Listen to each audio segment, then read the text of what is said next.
एक आलसी आदमी। एक बार की बात है, एक बहुत आलसी आदमी था। शारीरिक रूप से स्वस्थ होने के बाद भी वो भिखारी की जिंदगी गुजारता था।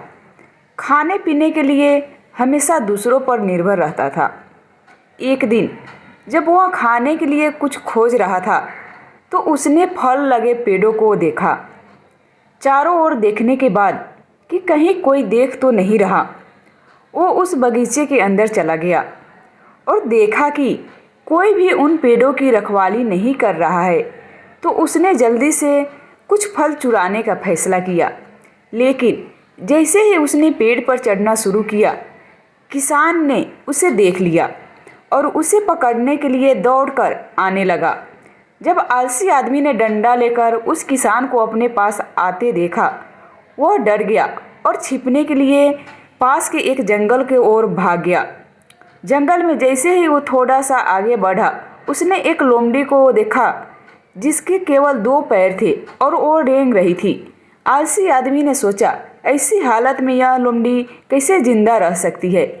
लोमड़ी भाग नहीं सकती है, वह कैसे खुद के लिए खाना ढूंढने या अन्य जानवरों से अपनी रक्षा कर सकती है और कैसे जीवित रह सकती है? तभी अचानक उसने देखा कि एक शेर अपने मुंह में एक मांस का टुकड़ा लिए लोमड़ी की ओर आ रहा है।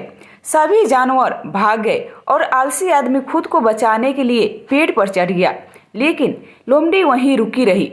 उसके पास 2 पैरों पर चलने की क्षमता नहीं थी, लेकिन इसके बाद जो हुआ उसने आलसी आदमी को हैरान कर दिया।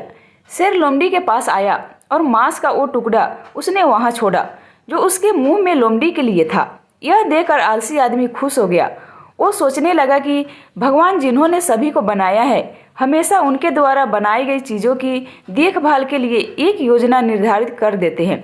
वो सोचने लगा कि भगवान ने उसके लिए भी कुछ योजना बनाई होगी।